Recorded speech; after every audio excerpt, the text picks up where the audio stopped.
നമസ്കാരം. ആഗോള വിഷയങ്ങളിലെല്ലാം ആവശ്യത്തിനും അനാവശ്യത്തിനുമെല്ലാം പ്രതികരിക്കുന്ന പാർട്ടിയാണ് CPM. നമ്മൾ നേരത്തെ കണ്ടിട്ടുള്ളതാണ്. ആമസോൺ കാർഡുകൾ കത്തിയെരിയുന്നതിൻ്റെ പേരിൽ DYFI ഇവിടെ വലിയ പ്രതിഷേധ പ്രകടനങ്ങൾ നടത്തിയിരുന്നു. സദാം ഹുസൈനെ പിടികൂടി കൊലപ്പെടുത്തിയതിൻ്റെ പേരിൽ കേരളത്തിൽ ഹർത്താൽ നടത്തുകയൊക്കെ ചെയ്തിരുന്നു. ഈ രീതിയിൽ വലിയ പ്രതിഷേധങ്ങളും അതുപോലെ തന്നെ പ്രതികരണങ്ങളുമെല്ലാം ആഗോള വിഷയങ്ങളിൽ നടത്തുന്ന ഒരു പാർട്ടിയാണ് CPM. അമേരിക്കയാണ് ഈ പറയുന്ന പ്രതിഷേധങ്ങൾക്ക് കാരണമെങ്കിൽ പിന്നെ പറയുകയും വേണ്ട. അമേരിക്കയ്ക്കെതിരെ എപ്പോഴും എവിടെയും പ്രതിഷേധത്തിന് CPM ഉണ്ടാകുമെന്ന കാര്യത്തിൽ തർക്കമൊന്നുമില്ല. ഈ കഴിഞ്ഞ ദിവസങ്ങളിലാണ് അമേരിക്ക ഈ വെനസ്വേലയിൽ ചില സൈനിക നടപടികൾ നടത്തിയത്. വെനസ്വേല അമേരിക്ക പറയുന്നത് കേൾക്കുന്നില്ല എന്നാരോപിച്ചുകൊണ്ട് വെനസ്വേലൻ പ്രസിഡന്റിനെ പാതിരാത്രി ഉറങ്ങിക്കിടക്കുകയായിരുന്ന വെനസ്വേലൻ പ്രസിഡന്റിനെ തട്ടി ഉണർത്തിയ അമേരിക്കൻ സൈനികർ അറസ്റ്റ് ചെയ്ത് അമേരിക്കയിലേക്ക് കൊണ്ടുപോയതൊക്കെ നമ്മൾ കണ്ടതാണ്. വെനസ്വേലയിൽ ഭരണമാറ്റത്തിനായി അമേരിക്ക ഇപ്പോൾ ശ്രമിച്ചുകൊണ്ടിരിക്കുകയുമാണ്. ഇതിൽ വലിയ പ്രതിഷേധം ഇന്ത്യയിലെ സഖാക്കൾക്കിടയിലുണ്ടായി, കേരളത്തിലെ സഖാക്കൾക്കിടയിലുമുണ്ടായി.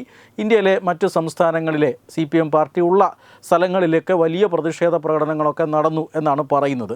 കേരളത്തിലും ചില ആളുകൾ ഇങ്ങനെ പ്രതിഷേധത്തിന് അവരുടെ മനസ്സിലുള്ള വികാരം മൊത്തം, ട്രംപ് വിരുദ്ധത മൊത്തം എടുത്തു പുറത്തിടുന്നതൊക്കെ നമ്മൾ കണ്ടതാണ്. പക്ഷേ അതിദാരുണമായ ഒരു സംഭവം തമിഴ്നാട്ടിൽ നിന്ന് ഇപ്പോൾ റിപ്പോർട്ട് ചെയ്യുകയാണ്. അതായത് ട്രംപിൻ്റെ കോലം കത്തിക്കുന്നതിനിടയിൽ CPM ബ്രാഞ്ച് സെക്രട്ടറി വെന്തു മരിച്ചു എന്ന വാർത്തയാണ് ഇപ്പോൾ പുറത്തു വരുന്നത്. അതായത് കോലം കത്തിക്കുക എന്ന് പറഞ്ഞാൽ നമ്മുടെ നാട്ടിൽ സാധാരണയായി കാണുന്ന ഒരു പ്രതിഷേധ മാർഗമാണ്. ഒരു ഭരണാധികാരിയോട് അല്ലെങ്കിൽ ഒരു നേതാവിനോട് വലിയ പ്രതിഷേധമുണ്ടാകുമ്പോൾ ജനങ്ങൾ അയാളെ ചുട്ടുകൊല്ലാൻ കഴിയില്ല, അതുകൊണ്ട് അയാളുടെ ഒരു രൂപമുണ്ടാക്കി പെട്രോൾ ഒഴിച്ച് കത്തിക്കുക, ഇതാണ് കോലം കത്തിക്കുക എന്ന് പറഞ്ഞാൽ. ഇത് സൂക്ഷിച്ച് കത്തിച്ചില്ല എങ്കിൽ ഇത് മനുഷ്യൻ്റെ കത്തിക്കുന്നയാളുടെ ദേഹത്തേക്ക് തീ പടരാനുള്ള സാധ്യത കൂടുതലാണ്. കാരണം മണ്ണെണ്ണ ഒന്നുമല്ല, പെട്രോൾ പോലെയുള്ള കാര്യങ്ങൾ ഉപയോഗിച്ചുകൊണ്ടാണ് ഇവർ കോലം കത്തിക്കുന്നത്. കുറച്ചു കാലം മുമ്പ് ഒരു കോൺഗ്രസ് യുവ നേതാവിൻ്റെ മുണ്ടിലേക്ക് തീ പടരുന്നതും മുണ്ട് വലിച്ചെറിഞ്ഞ കോൺഗ്രസ് നേതാവ് ഒളിച്ചു ഓടുന്നതുമൊക്കെ നമ്മൾ കണ്ടതാണ്. ആ രീതിയിലാണ് ഒരു അപകടം ഇപ്പോൾ തമിഴ്നാട്ടിൽ, ഇത് ഇപ്പോഴല്ല, കഴിഞ്ഞ ജനുവരി 13 ഇത്തരത്തിലൊരു അപകടമുണ്ടായത്. പ്രതിഷേധ പ്രകടനം നടന്നത് അപ്പോഴാണ്. ആ സമയത്ത് ട്രംപിൻ്റെ കോലം കത്തിക്കാൻ ഈ പറയുന്ന branch secretary, Tamil Nadu Nagapattinam Verkudi branch secretary Kalyana സുന്ദരമാണ് ഇതിന് മുൻകൈയെടുത്തത്. അദ്ദേഹം ട്രംപിൻ്റെ കോലം കത്തിക്കുന്നതിനിടയിൽ അദ്ദേഹത്തിൻ്റെ കയ്യിലുണ്ടായിരുന്ന പെട്രോൾ കുപ്പി ഒരു പോലീസുകാരൻ പിടിച്ചു വാങ്ങാൻ ശ്രമിച്ചിരുന്നു. ആ പെട്രോൾ കുപ്പി പിടിച്ചു വാങ്ങുന്നതിനിടയിൽ ഇയാൾ ഒരു പക്ഷേ ദേഹത്തൊഴിക്കുമോ എന്നൊക്കെ ഭയന്നിട്ടാകണം ആ പോലീസുകാരൻ പിടിച്ചു വാങ്ങിയത്. ഇങ്ങനെ പിടിച്ചു വാങ്ങുന്നതിനിടയിൽ ഈ പെട്രോൾ കുപ്പിയിൽ നിന്നുള്ള പെട്രോൾ ഇദ്ദേഹത്തിൻ്റെ വസ്ത്രത്തിലേക്ക് വീഴുകയും ആ സമയത്ത് കോലം കത്തിക്കുകയും ആ കോലം കത്തിച്ച ആ സമയത്തുണ്ടായ തീ ഇദ്ദേഹത്തിൻ്റെ ദേഹത്തേക്ക് പടരുകയും കയ്യിലും കാലിലുമെല്ലാം ഗുരുതരമായി പൊള്ളലേൽക്കുകയും ചെയ്തിരുന്നു. അന്ന് അദ്ദേഹത്തെ ചികിത്സയ്ക്കായി അടുത്തുള്ള ഒരു ആശുപത്രിയിൽ പ്രവേശിപ്പിച്ചതായിരുന്നു. അദ്ദേഹം ഈ ചികിത്സ കഴിഞ്ഞ് 2 ദിവസം കഴിഞ്ഞ് അദ്ദേഹം വീട്ടിലേക്ക് മടങ്ങിയതുമാണ്. പക്ഷേ അദ്ദേഹത്തിൻ്റെ ആ പൊള്ളലുകൾ അത് ഭേദമായില്ല, അതിൽ കൂടുതൽ ഇൻഫെക്ഷനോ മറ്റോ ആയിരിക്കണം.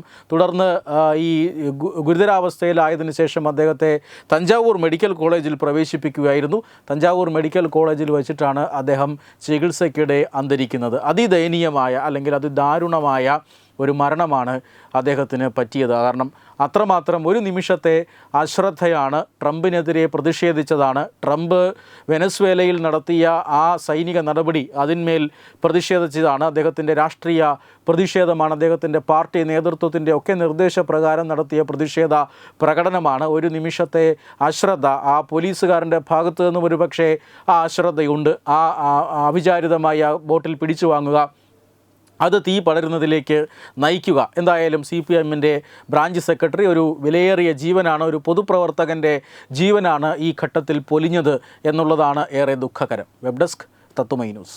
Brought you by Kerala AIDS control society. HIV AIDS സംബന്ധമായ സംശയങ്ങൾക്ക് 1097 എന്ന 24 മണിക്കൂറും പ്രവർത്തിക്കുന്ന ടോൾ ഫ്രീ നമ്പറിലേക്ക് വിളിക്കുക. വാട്സാപ്പിലും ഫേസ്ബുക്കിലും ഒക്കെ സ്റ്റാറ്റസ് അപ്ഡേറ്റ് ചെയ്യാറുണ്ടല്ലോ, HIV സ്റ്റാറ്റസോ. HIV പിടിപെടാനുള്ള സാഹചര്യങ്ങളിൽ കൂടി അറിഞ്ഞോ അറിയാതെയോ കടന്നു പോയിട്ടുണ്ടാവാം. എന്തു തന്നെയായാലും മുൻകൂട്ടി പരിശോധിച്ച് HIV സ്റ്റാറ്റസ് അറിയൂ. സൗജന്യ HIV പരിശോധനയും കൗൺസിലിങ്ങും ആരോഗ്യ കേന്ദ്രങ്ങളിൽ പ്രവർത്തിക്കുന്ന ICTC അഥവാ ജ്യോതിസ് കേന്ദ്രങ്ങളെ സമീപിക്കുക. നിങ്ങളുടെ സ്റ്റാറ്റസ് എന്തായാലും വിവരങ്ങൾ രഹസ്യമായി സൂക്ഷിക്കുന്നതായിരിക്കും.